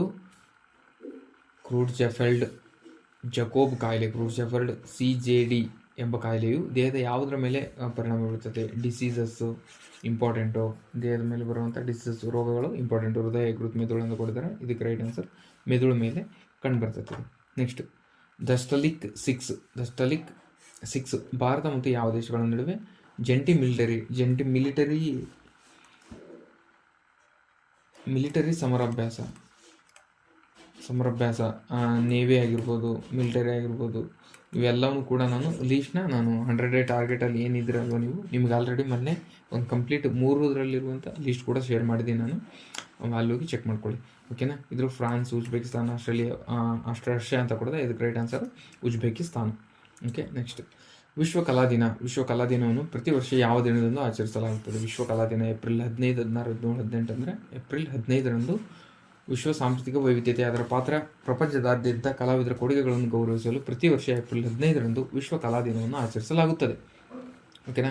ವಿಶ್ವ ಕಲಾ ದಿನವನ್ನು ಮೊದಲ 2012ರಲ್ಲಿ ಮೆಕ್ಸಿಕೋದಲ್ಲಿ ನಡೆದ ಸಮ್ಮೇಳನದಲ್ಲಿ ಅಂತಾರಾಷ್ಟ್ರೀಯ ಕಲಾ ಸಂಘ ಪ್ರಾರಂಭಿಸಿತು. 2012ರಿಂದ ಪ್ರಾರಂಭ ಮಾಡಿದ್ದಾರೆ. ನೆಕ್ಸ್ಟ್, 34ನೇ ಕ್ವಶನ್, ವಿಶ್ವ ಹಿಮೋಫಿಲಿಯಾ ದಿನವನ್ನು ವಾರ್ಷಿಕವಾಗಿ ಯಾವ ದಿನದಂದು ಆಚರಿಸಲಾಗುತ್ತದೆ? ವಿಶ್ವ ಹಿಮೋಫಿಲಿಯಾ ದಿನವನ್ನು ವಾರ್ಷಿಕವಾಗಿ ಯಾವಾಗ ಆಚರಣೆ ಮಾಡಲಾಗುತ್ತದೆ? ಹಿಮೋಫಿಲಿಯಾ ದಿನ ಏಪ್ರಿಲ್ 16, 17, 18, 19 ಕೊಟ್ಟಿದ್ದಾರೆ. ಇದಕ್ಕೆ ರೈಟ್ ಆನ್ಸರ್ ಏಪ್ರಿಲ್ 17ರಂದು ವಿಶ್ವ ಹಿಮೋಫಿಲಿಯಾ ದಿನವನ್ನು ಆಚರಿಸಲಾಗುತ್ತದೆ, ಓಕೆನಾ. ಇದನ್ನು ಮೊದಲು 1989ರಲ್ಲಿ ವರ್ಲ್ಡ್ ಫೆಡರೇಷನ್ ಆಫ್ ಹಿಮೋಫಿಲಿಯಾ ಆಚರಿಸಲಾಗುತ್ತೆ. ಫಸ್ಟ್ ಮಾಡಿದವಾಗ ಅಂದರೆ 1989ರಲ್ಲಿ ಹಿಮೋಫಿಲಿಯಾ ದಿನ ಪ್ರತಿ ವರ್ಷ ಏಪ್ರಿಲ್ 17ರಂದು ಆಚರಣೆ ಮಾಡ್ತಾರೆ. ಮಹಾರಾಷ್ಟ್ರದ ಯಾವ ನಗರವು ನೈರ್ಮಲ್ಯ ಮತ್ತು ಜೈವಿಕ ವೈದ್ಯಕೀಯ ತ್ಯಾಜ್ಯವನ್ನು 100% ಸುರಕ್ಷಿತ ವಿಂಗಡಣೆ, ಸಂಗ್ರಹಣೆ ಮತ್ತು ವಿಲೇವಾರಿ ಮಾಡಿದೆ? ಕೊಲ್ಹಾಪುರ, ಸತಾರಾ, ಲಾತೂರ್, ಕರಡ್. ಇದರ ಕರೆಕ್ಟ್ ಆನ್ಸರ್ ಕದರಲ್ಲಿ. ಮಹಾರಾಷ್ಟ್ರದ ಸತಾರಾ ಜಿಲ್ಲೆಯ ಕರಡ್ ನಗರವು ನೈರ್ಮಲ್ಯ ಮತ್ತು ಜೈವಿಕ ವೈದ್ಯಕೀಯ ತ್ಯಾಜ್ಯವನ್ನು 100% ಸುರಕ್ಷಿತ ವಿಂಗಡಣೆ, ಸಂಗ್ರಹಣೆ ಮತ್ತು ವಿಲೇವಾರಿಯನ್ನು ಸಾಧಿಸಿದೆ. ಇದರ ಮಾದರಿಯಲ್ಲಿ ವಿಂಗಡಣೆ, ಸಂಗ್ರಹಿಸಿ ಮತ್ತು ಹೆಚ್ಚಿನ ತಾಪಮಾನದ ದಹನ ಮೂಲಕ ಸುರಕ್ಷಿತ ವಿಲೇವಾರಿಯನ್ನು ಖಚಿತಪಡಿಸಿಕೊಳ್ಳುತ್ತದೆ. ನೆಕ್ಸ್ಟ್, ವಿಶ್ವದ 17ನೇ ಅಥ್ಲೆಟಿಕ್ ಪಾಸ್ಪೋರ್ಟ್ ನಿರ್ವಹಣೆ ಘಟಕವನ್ನು ಯಾವ ನಗರದಲ್ಲಿ ಉದ್ಘಾಟಿಸಲಾಯಿತು? 17ನೇ ಅಥ್ಲೆಟಿಕ್ ಪಾಸ್ಪೋರ್ಟ್ ನಿರ್ವಹಣಾ ಘಟಕವನ್ನು ಯಾವ ನಗರದಲ್ಲಿ ಉದ್ಘಾಟಿಸಲಾಯಿತು? ನವದೆಹಲಿ, ಹೈದರಾಬಾದ್, ಚೆನ್ನೈ, ಬೆಂಗಳೂರು ಅಂತಂದರೆ ನವದೆಹಲಿಯಲ್ಲಿ ಉದ್ಘಾಟನೆ ಮಾಡಲಾಗುತ್ತದೆ, ಓಕೆನಾ. ನವದೆಹಲಿಯಲ್ಲಿ ರಾಷ್ಟ್ರೀಯ ಡೋಪೋ ಪರೀಕ್ಷಾ ಪ್ರಯೋಗವನ್ನು ವಿಶ್ವದ 17ನೇ ಅಥ್ಲೆಟಿಕ್ ಪಾಸ್ಪೋರ್ಟ್ ನಿರ್ವಹಣಾ ಘಟಕವನ್ನು ಕೇಂದ್ರವನ್ನು ಉದ್ಘಾಟನೆ ಮಾಡುತ್ತಾರೆ. ನೆಕ್ಸ್ಟ್ 37ನೇ ಕ್ವಶನ್. ವಿಶ್ವಸಂಸ್ಥೆಯ ಭದ್ರತಾ ಮಂಡಳಿ ಪ್ರಧಾನ ಕಚೇರಿ ಯಾವ ನಗರದಲ್ಲಿದೆ? ವಿಶ್ವಸಂಸ್ಥೆಯ ಭದ್ರತಾ ಮಂಡಳಿಯ ಪ್ರಧಾನ ಕಚೇರಿ ಯಾವ ನಗರದಲ್ಲಿದೆ? ಪ್ಯಾರಿಸ್, ಜಿನೋವಾ, ನ್ಯೂಯಾರ್ಕ್, ಲಂಡನ್ ಅಂತಂದರೆ ನ್ಯೂಯಾರ್ಕ್ನಲ್ಲಿದೆ. ಓಕೆನಾ, ನ್ಯೂಯಾರ್ಕ್ನಲ್ಲಿ ಕಂಡುಬರ್ತದೆ. ಯಾವುದು? ವಿಶ್ವಸಂಸ್ಥೆಯ ಭದ್ರತಾ ಮಂಡಳಿಯ ಪ್ರಧಾನ ಕಚೇರಿ ನ್ಯೂಯಾರ್ಕಲ್ಲಿ ಕಂಡುಬರ್ತದೆ. ನೆಕ್ಸ್ಟ್, ಏಪ್ರಿಲ್ 2025 ಹೊತ್ತಿಗೆ ಪರೀಕ್ಷೆಗಳ ಮೂಲಕ ಯಾವ 4 ದೇಶಗಳ ಕಾರ್ಯಾಚರಣೆ ಉಪಗ್ರಹ ವಿರೋಧಿ ಆ್ಯಂಟಿ ಸ್ಯಾಟಲೈಟ್ ಸಾಮರ್ಥ್ಯಗಳನ್ನು ಪ್ರದರ್ಶಿಸಿವೆ? ಸಾಮರ್ಥ್ಯಗಳನ್ನು ಪ್ರದರ್ಶಿಸಿದ ಯಾವ ದೇಶಗಳು ಅಂತ ಕೊಟ್ಟಿದ್ದಾನೆ. ಯಾವ್ಯಾವುದು? ಯುನೈಟೆಡ್ ಸ್ಟೇಟ್ಸ್, ರಷ್ಯಾ, ಚೀನಾ, ಭಾರತ ಬಂದುತ್ತಂದರೆ ಇದು ಇಂಪಾರ್ಟೆಂಟ್ ಅಂತ. ಓಕೆನಾ, ಇದು ಇಂಪಾರ್ಟೆಂಟ್ ಕ್ವಶನ್ಗೆ. ನೆಕ್ಸ್ಟ್, ಇತ್ತೀಚೆಗೆ ಸುದ್ದಿಯಲ್ಲಿ ಕಾಣಿಸಿಕೊಂಡ ರಾಸ್ ಈಸಾ ಬಂದರು ಯಾವ ದೇಶದಲ್ಲಿ? ಯಾವ ದೇಶದಲ್ಲಿ? ಇದು ಉಕ್ರೇನ್, ಇರಾನ್, ಇರಾಕ್, ಯೆಮೆನ್. ಅಂದರೆ ಯೆಮೆನ್ನಲ್ಲಿ ಕಂಡುಬರ್ತದೆ. ಇದು ಯೆಮೆನ್ನ ರಾಸ್ ಈಸಾ ತೈಲ, ಇದು ಒಂದು ತೈಲ ಬಂದರಿನ ಮೇಲೆ ಯುನೈಟೆಡ್ ಸ್ಟೇಟ್ಸ್ US ಸೇನೆಯ ದಾಳಿ ನಡೆಸಿ ಇದ್ರ ಮೇಲೆ ದಾಳಿ ನೀಡ್ತದೆ. ಕನಿಷ್ಠ 80 ಜನ ಸಾವನ್ನಪ್ತಾರೆ. ಅದಕ್ಕೋಸ್ಕರ ಇದು ರಾಸ್ ಈಸಾ ಬಂದರು ಯೆಮೆನ್ನ ರಾಸ್ ಅಲ್ ಮುಷನ್ ಪರ್ಯಾಯ ದ್ವೀಪದಲ್ಲಿದೆ. ಈಗ ಕ್ವಶನ್ ಏನು ಮಾಡ್ತಾರೆ ಅಂದರೆ, ರಾಸ್ ಈಸಾ ಬಂದರು ಯಾವ ದ್ವೀಪದಲ್ಲಿದೆ ಅಂತ ಕೇಳ್ಬೋದು. ರಾಸ್ ಅಲ್ ಮಷನ್ ದ್ವೀಪದಲ್ಲಿದೆ. ಅಥವಾ ಏನು ಮಾಡ್ತಾನೆ ಅಂದರೆ, ರಾಸ್ ಅಲ್ ಮಷನ್ ದ್ವೀಪವು ಎಲ್ಲಿ ಕಂಡುಬರ್ತದೆ? ಯೆಮೆನ್ನಲ್ಲಿ ಕಂಡುಬರ್ತದೆ. ಆ ರೀತಿ ಕೂಡ ಕ್ವಶನ್ ಕೇಳ್ಬೋದು. ನೆಕ್ಸ್ಟ್, ಕೊಂಗ್ಜಮ್ ದಿನವು ಯಾವ ರಾಜ್ಯದಲ್ಲಿ ಆಚರಿಸಲಾಗುತ್ತದೆ? ಮಣಿಪುರ. ಆನ್ಸರ್ ಇಲ್ಲೇ ಇದೆ. ಕೊಂಗ್ಜಮ್ ದಿನವನ್ನು ಮಣಿಪುರದಲ್ಲಿ ಆಚರಣೆ ಮಾಡ್ತಾರೆ. ಸುದ್ದಿಗಳಲ್ಲಿ ಕಂಡುಬರುತ್ತಿರುವ ಹಳದಿ ಸಮುದ್ರವು ಯಾವ ಸಾಗರದ ಅಂಚಿನ ಸಮುದ್ರವಾಗಿದೆ? Pacific, Atlantic, Arctic. ಹಿಂದೂ ಅಂದರೆ ಇದು ಪೆಸಿಫಿಕ್ ಸಾಗರದಲ್ಲಿದೆ. ಓಕೆನಾ. ದಕ್ಷಿಣ ಚೀನಾ ಸಮುದ್ರದಲ್ಲಿ ಬೃಹತ್ ಉಕ್ಕಿನ ರಿಂಗ್ ನಿರ್ಮಿಸುವ ಸೇರಿದಂತೆ ಆಕ್ರಮಣಕಾರಿ ನಂತರದ ಚೀನಾ ಹಳದಿ ಸಮುದ್ರದಲ್ಲಿ ತನ್ನ ಚಟುವಟಿಕೆಗಳನ್ನು ಹೆಚ್ಚಿಸುತ್ತಿದೆ. ಹಳದಿ ಸಮುದ್ರವು ಚೀನಾದ ಹವಾಂಗ್ ಹೈ ಮತ್ತು ಉತ್ತರ ಮತ್ತು ದಕ್ಷಿಣ ಕೊರಿಯಾದಲ್ಲಿ ಪಶ್ಚಿಮ ಸಮುದ್ರ ಎಂದು ಕೂಡ ಕರೆಯಲಾಗುತ್ತದೆ. ಇದು ಪೆಸಿಫಿಕ್ ಸಾಗರದ ಅಂಚಿನಲ್ಲಿ ಸಮುದ್ರವಾಗಿದೆ. ಪೆಸಿಫಿಕ್ ಸಾಗರವು ಕೂಡ ಅದರ ಬಾರ್ಡರಲ್ಲಿದೆ ಅಂತ ಹೇಳ್ತಿದ್ದಾರೆ. Next 42 question. ಭಾರತ್ ನೆಟ್ ಯೋಜನೆಯ ಮುಖ್ಯ ಉದ್ದೇಶವೇನು? ಯೋಜನೆಯ ಮುಖ್ಯ ಉದ್ದೇಶ ಏನಂದರೆ ಆಪ್ಷನ್ ಬಿ ರೈಟ್ ಆನ್ಸರ್. ಪ್ರತಿ ಗ್ರಾಮ ಪಂಚಾಯಿತಿಗೆ ಕೈಗೆಟುಕುವ ದರದಲ್ಲಿ ಹೈಸ್ಪೀಡ್ ಇಂಟರ್ನೆಟ್ ಒದಗಿಸುವುದೇ ಇದರ ಮುಖ್ಯ ಉದ್ದೇಶವಾಗಿರುತ್ತದೆ. ಗ್ರಾಮ ಪಂಚಾಯಿತಿಗೆ ಹೈಸ್ಪೀಡ್ ಇಂಟರ್ನೆಟ್ ಒದಗಿಸುವುದು ಮುಖ್ಯ ಉದ್ದೇಶ. ಮಾರ್ಚ್ 2025 ಹೊತ್ತಿಗೆ ಭಾರತದಲ್ಲಿ 2.18 ಲಕ್ಷ ಗ್ರಾಮ ಪಂಚಾಯಿತಿಗಳ ಭಾರತ್ ನೆಟ್ ಯೋಜನೆ ಸೇವೆಗೆ ಸಿದ್ಧವಾಗಿವೆ. ಇದನ್ನು 2011ರಲ್ಲಿ ಸಂವಹನ ಸಚಿವಾಲಯವು ಪ್ರಾರಂಭಿಸಿತು. 2011ರಲ್ಲಿ ಪ್ರಾರಂಭ ಮಾಡ್ತಾರೆ. Next 43ನೇ question. ಮುಂಬೈ ಅಂತಾರಾಷ್ಟ್ರೀಯ ಕ್ರೂಸ್ ಟರ್ಮಿನಲ್ ಅನ್ನು ಯಾವ ಕಾರ್ಯಾಚರಣೆಯ ಭಾಗವಾಗಿ ಅಭಿವೃದ್ಧಿಪಡಿಸಲಾಗಿದೆ? Green port mission, cruise Bharat mission, maritime Indian mission, Sagarmala mission ಅಂತಂದರೆ ಕ್ರೂಸ್ ಭಾರತ್ ಮಿಷನ್ ಅಂತ ಇದಕ್ಕೆ ಸ್ಥಾಪನೆ ಮಾಡಲಾಗಿದೆ ಅದರ ಭಾಗವಾಗಿ. ಓಕೆನಾ. ನೆಕ್ಸ್ಟ್ 44ನೇ ಕ್ವಶನ್.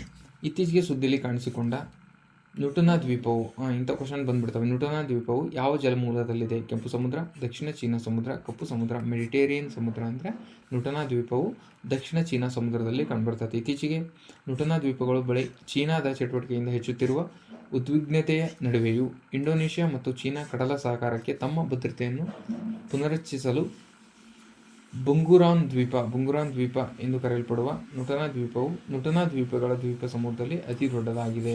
ಓಕೆನಾ. ಕ್ವಶನ್ ಏನು? ನ್ಯೂಟನಾ ದ್ವೀಪವು ದಕ್ಷಿಣ ಚೀನಾ ಸಮುದ್ರದಲ್ಲಿ ಕಂಡುಬರುತ್ತೆ. ಓಕೆ. ನೆಕ್ಸ್ಟ್ 45ನೇ ಕ್ವಶನ್. ಕಣಗಳ ವಾಯು ಮಾಲಿನ್ಯವನ್ನು ನಿಯಂತ್ರಿಸಲು ನಿರ್ದಿಷ್ಟವಾಗಿ ವಿನ್ಯಾಸಗೊಳಿಸಲಾದ ವಿಶ್ವದ ಮೊದಲ ಮಾರುಕಟ್ಟೆ ಆಧಾರಿತ ಯೋಜನೆ ಹೆಸರೇನು? ಕಣಗಳ ವಾಯು ಮಾಲಿನ್ಯ ನಿಯಂತ್ರಿಸಲು ನಿರ್ದಿಷ್ಟವಾದ ವಿನ್ಯಾಸಗೊಳಿಸಲಾದ ವಿಶ್ವದ ಮೊದಲ ಮಾರುಕಟ್ಟೆ ಆಧಾರಿತ ಯೋಜನೆ. Gujarat clean air mission, particulate ಮಾಲಿನ್ಯ ವ್ಯಾಪಾರ ಕಾರ್ಯಕ್ರಮ, ಸೂರತ್ ಹೊರಸೂಸುವಿಕೆ ವ್ಯಾಪಾರ ಕೇಂದ್ರ, ಭಾರತ ಸ್ವಚ್ಛ ಹೊರಸೂಸುವಿಕೆ ಯೋಜನೆ ಅಂತಂದರೆ ಸೂರತ್ ಹೊರಸೂಸುವಿಕೆ ವ್ಯಾಪಾರ ಯೋಜನೆ ಅಂತ ಇದೆ ಅಲ್ವಾ, ಇದೇ ರೈಟ್ ಆನ್ಸರ್ ಇದಕ್ಕೆ. ಓಕೆನಾ. ಇದನ್ನು 2019ರಲ್ಲಿ ಪ್ರಾರಂಭ ಮಾಡಲಾಗಿದೆ. ನೆಕ್ಸ್ಟ್ 46 46ನೇ ಕ್ವಶನು. ಏಪ್ರಿಲ್ 2025ರಲ್ಲಿ ಶಂಘೈ 20 ಕಾರ್ಯಾಚರಣೆಯನ್ನು ಪ್ರಾರಂಭಿಸಿದ ದೇಶ ಯಾವುದು? ಶಂಘೈ 20 ಕಾರ್ಯಾಚರಣೆಯನ್ನು ಪ್ರಾರಂಭಿಸಿದ ದೇಶ ಭಾರತ, ಚೀನಾ, ರಷ್ಯಾ, ಜಪಾನ್ ಅಂತ ಕೊಟ್ಟಿದ್ದೇನೆ. ಇದಕ್ಕೆ ರೈಟ್ ಆನ್ಸರ್ ಏನಂದರೆ ಚೀನಾ. ಟಿಪ್ಪಣಿಯಲ್ಲಿ ಇದು ಆನ್ಸರ್ ಎಂದು ಏಪ್ರಿಲ್ 24, 2025 ಚೀನಾ ಟಿಯಾಂಗಾಂಗ್ ಬಾಹ್ಯಾಕಾಶ ನಿಲ್ದಾಣದಲ್ಲಿ 3 ಗಗನಯಾತ್ರಿಗಳೊಂದಿಗೆ ಶೆಂಜಾಯ್ 20 ಕಾರ್ಯಾಚರಣೆಯನ್ನು ಪ್ರಾರಂಭಿಸಿತು. ನೆಕ್ಸ್ಟ್ 47 ರಾಷ್ಟ್ರೀಯ ಗಡಿಗಳನ್ನು ಮೀರಿ ವಿಶ್ವದ ಸಾಗರಗಳನ್ನು ರಕ್ಷಿಸುವ ಗುರಿಯನ್ನು ಹೊಂದಿರುವ ಮೊದಲ ಅಂತಾರಾಷ್ಟ್ರೀಯ ಒಪ್ಪಂದದ ಹೆಸರೇನು? ರಾಷ್ಟ್ರೀಯ ಗಡಿಗಳನ್ನು ಮೀರಿ ವಿಶ್ವದ ಸಾಗರಗಳನ್ನು ರಕ್ಷಿಸುವ ಗುರಿಯನ್ನು ಹೊಂದಿರುವ ಮೊದಲ ಅಂತಾರಾಷ್ಟ್ರೀಯ ಒಪ್ಪಂದದ ಹೆಸರು ವಿಶ್ವಸಂಸ್ಥೆಯ ಎತ್ತರದ ಸಮುದ್ರ ಒಪ್ಪಂದ, ಸಮುದ್ರ ಸಂರಕ್ಷಣಾ ಒಪ್ಪಂದ, ಜಾಗತಿಕ ಸಾಗರ ಸುರಕ್ಷತಾ ಒಪ್ಪಂದ, ಸಾಗರ ಜೀವವೈವಿಧ್ಯತಾ ಒಪ್ಪಂದ ಅಂತ ಕೊಟ್ಟಿದ್ದಾನೆ. ಇದಕ್ಕೆ ರೈಟ್ ಆನ್ಸರ್ ಏನಂದರೆ ವಿಶ್ವಸಂಸ್ಥೆಯ ಹೈ ಸೀಸ್ ಒಪ್ಪಂದ. ಇದಕ್ಕೆ ರೈಟ್ ಆನ್ಸರ್ ಹೈ ಸೀಸ್ ಒಪ್ಪಂದ. ಕ್ವಶನ್ ಏನಿದು? ರಾಷ್ಟ್ರೀಯ ಗಡಿಗಳನ್ನು ಮೀರಿ ವಿಶ್ವದ ಸಾಗರಗಳನ್ನು ರಕ್ಷಿಸುವ ಗುರಿಯನ್ನು ಹೊಂದಿರುವ ಮೊದಲ ಅಂತಾರಾಷ್ಟ್ರೀಯ ಒಪ್ಪಂದದ ಹೆಸರು ಏನಂದರೆ ವಿಶ್ವಸಂಸ್ಥೆಯ ಹೈ ಸೀಸ್ ಒಪ್ಪಂದ. 48ನೇ ಕ್ವಶನ್ ಏನಿದೆ? ಇಸ್ರೋ ಇತ್ತೀಚೆಗೆ ಯಾವ ಉಡಾವಣಾ ವಾಹನಕ್ಕೆ ಅರೆ ಕ್ರಯೋಜೆನಿಕ್ ಇಂಜಿನ್ ಎರಡನೇ ಶಾರ್ಟ್ ಹಾರ್ಟ್ ಪರೀಕ್ಷೆಯನ್ನು ನಡೆಸಿತು? ಉಡಾವಣಾ ವಾಹನ ಮಾರ್ಕ್ 3, LVM-3, SSLV, NCLV, ಧ್ರುವೀಯ ಉಪಗ್ರಹ ಉಡಾವಣಾ ವಾಹನ ಅಂತ ಕೊಟ್ಟಿದ್ದಾನೆ. ಇದಕ್ಕೆ right answer launch vehicle LVM-3 launch vehicle mark 3. Next ಇದೇನಿದು?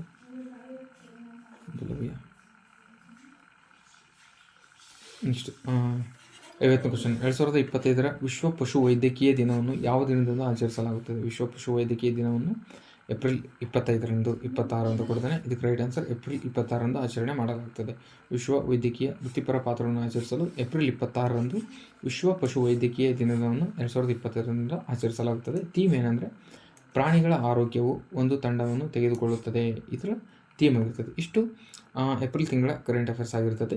ಮತ್ತು ನಿಮಗೆ ನೆಕ್ಸ್ಟ್ ಮಂತ್ ಕೂಡ ಬೇರೆ ಕ್ಲಾಸಸ್ ಬೇಕಂದರೆ ನಿಮಗೆ ಏನು ಕ್ಲಾಸಸ್ ಬೇಕಂತ ಕಮೆಂಟ್ ಮಾಡಿದರೆ ನೆಕ್ಸ್ಟ್ ಅದನ್ನು ಕೂಡ ಕ್ಲಾಸಸ್ ಮಾಡೋಣ ಅಂತ ಹೇಳ್ತಾ, ಐ ಹೋಪ್ ಇದು ಕ್ಲಾಸ್ ನಿಮಗೆ ಯೂಸ್ ಆಗಿದೆ ಅಂತ ಅಂದ್ಕೊಳ್ತೀನಿ.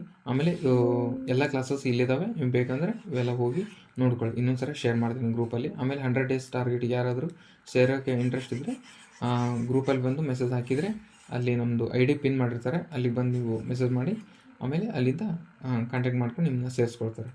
ಹಾಗೆ ಇವೆಲ್ಲ ಕ್ಲಾಸಸ್ ಬೇಕಂದರೆ ಕ್ವಶನ್ ಪೇಪರ್ ನೋಡ್ರಿ ಅಂತ ಹೇಳ್ತೀನಿ. ಅವಾಗ ನಿಮಗೆ ಕ್ವಶನ್ ಪೇಪರ್ PDF ಮತ್ತು ಅದರ ಕ್ಲಾಸಸ್ ಏನಾದರೂ ಬೇಕಂತ ಅನಿಸಿದರೆ ನೀವು ಇದಕ್ಕೆ ಜಾಯ್ನ್ ಆದರೆ 159ಗೆ ಜಾಯ್ನ್ ಆದರೆ ಇದರಲ್ಲಿ ನೀವು ಎಲ್ಲ ಕ್ಲಾಸಸ್ನೂ ಕೂಡ ನೋಡ್ಬೋದು ಅಂತ ಹೇಳ್ತಾ ಇವತ್ತಿನ ಕ್ಲಾಸ್ನಾಗ ಈಗ ಎಂಡ್ ಮಾಡ್ತಿದ್ದೀನಿ. Thank you very much.